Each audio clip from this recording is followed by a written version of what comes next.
আসসালামু আলাইকুম ওয়া বারাকাতু। আমি শেখ হাসিনা বলতেছিলাম দিল্লি থেকে। আপনি কে বলছেন? হ্যালো, দয়া করে পরিচয় দিয়ে তারপর কথা বলেন। হ্যালো, কথা বলছেন না যে? ওয়ালাইকুম আসসালাম ওরহমতুল্লাহি ওবারাকাতু। আমি আন্দলিব রহমান পার্থ বলতেছিলাম, বর্তমান সংসদ সদস্য। আপনি দেশে আসবেন আসবেন বলে দেশে আসতেছেন না। দেখা না দিলে বন্ধু কথা কইও না। ভালোই তো, বিএনপির মধ্যে এখন তোমরা পদ নিয়ে বসছো। আওয়ামী লীগ থাকতে তো তোমরা ভাতের নাগাল পাচ্ছিলা না। হ্যাঁ, তখন তোমরা সিট তো দূরের কথা, বাংলাদেশের মিডিয়ার সামনেও আসতে পারতা না। এখন তো তোমাদের সুখ। তখন কেমনে আসবো? কিছু বললেই তো আমাদেরকে আয়না ঘরে নিয়ে গিয়ে রাখতেন। এই জন্য সামনে আসি নাই, সুযোগ মতো সামনে আসছি। এখন আমাদের ক্ষমতা আমাদেরকে করতেছে, শক্তি যোগাইতেছে। এখন আপনি আমাদের সাথে আসেন। না, আমরা কি আর ওই বাংলাদেশে যাব নাকি আরো? তোমরা দেশ শাসন করো গিয়ে। যে টাকা উপার্জন করেছি, যে টাকা চুরি করেছি, মানি লন্ডারিং করেছি, সেই টাকা দিয়ে 25,000 পাহাড় করা যাবে, শেষ হবে না। দেশটাকে খাইয়া চলে গেছেন, দেশটাকে লন্ডভন্ড করে চলে গেছেন, দেশের অর্থনীতি ডাউন করে চলে গেছেন। যাক, এখন তো দেশের মানুষ শান্তিতে বসবাস করতেছে, কোনো প্যারা নাই। তবে দেশে আসলে আপনার ফির ক্ষমতা আপনি পেতে পারেন। মানে আমি বুঝলাম না। মানে দেশে গেলে আমার ক্ষমতা আমি পেতে পারি মানে এটা তো আমি বুঝলাম না।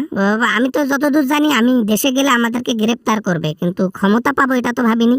আপনিও তো বলেন যে দেশে আসলে ক্ষমতা আপনি আপনার করে নেবেন। তো আমরাও চাই যে ক্ষমতাটা আপনাকে দেব, আসেন হস্তান্তর করে দেব, কোনো প্যারা নাই। আপনি কালকে আসেন, কালকেই আমরা আপনাদেরকে ক্ষমতা তুলে দেব, কি বলেন?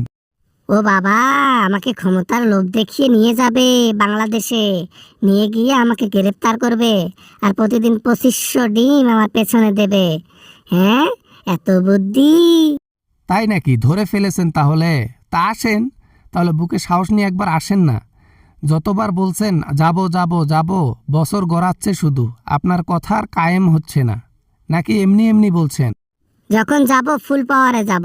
I have a big plan. A plan কাজে দেবে। এ প্ল্যান আমরা তৈরি করতেছি, নিখুঁত প্ল্যান। দেশে যাব, সিংহাসনে বসবো, দেশ আবার শাসন করব। তাই নাকি? আমরাও অপেক্ষা করতেছি কবে আসেন। হয় আপনি প্রশাসনের হাতে উঠবেন, নয়তো জনগণের হাতে। প্রশাসনের হাতে উঠলে ডেইলি 2500 ডিম থেরাপি, আর জনগণের হাতে উঠলে তো ডিরেক্ট 7 আসমান। না মানে এই জন্য মাঝে মাঝে আমার ভয় হয় যে জনগণ যে এত ক্ষিপ্ত আমার প্রতি, মাথাটাই নষ্ট। হঠাৎ করে জনগণ এত অ্যাংরি হয়ে গেল কিভাবে? শান্তশিষ্ট জনগণকে কারা এভাবে লেলিয়ে দিল? হাতুড়ে যত বাড়ি দিবেন, হাতুর তত সাংঘাতিক হয়। ঠিক তেমন জনগণকে এত বাড়ি দিছেন যে এখন জনগণই আগুনের গোলা হয়ে গেছে। কত আর জনগণ সহ্য করবে? তাই বলে এত উন্নয়ন করলাম, তাই বলে দেশের জন্য এত কিছু করলাম, কিছু ভাবলো না জনগণ? আমাকে বের করে দিল এইভাবে, এইভাবে বের করে দিল। তাদের বিবেকে এইভাবে কুলাইলো যে হাসিনাকে বের করে দে। অভিনয় কম করো প্রিয়। তুমি যদি অভিনেত্রী হইতা, না হলেও 5000 অস্কার নিতা, সেটা তো বোঝাই যাচ্ছে। কান্নাকাটি কম করে ইমোশনাল কম হও, বুঝছো? তাতে কি বাস খাবা না? দেশে আসলেই তোমার জন্য বাস। তোমাদের ওই স্বার্থপরের দেশে আমি আর কোনোদিনও যাব না। আমি আর কোনোদিনও ওই দেশে যাব না। মনে মনে প্রতিজ্ঞা করেছি, দেশের মাটিতে আর কোনোদিন পা দেব না। যে দেশের মানুষের জন্য এত কিছু করলাম, তারাই বের করে দিল। আপনি এমন প্রেসিডেন্ট যে দেশের জনগণকে তুচ্ছ করে 7 আসমানে পাঠাই দিচ্ছেন। পৃথিবীর ইতিহাসে কোনো সরকার এমনটা করে নাই। আর তার প্রতিদান হিসেবে আপনি যে পালিয়ে গিয়েছেন, এটাই অনেক। ধরা খাইলে বাসটা হইতো।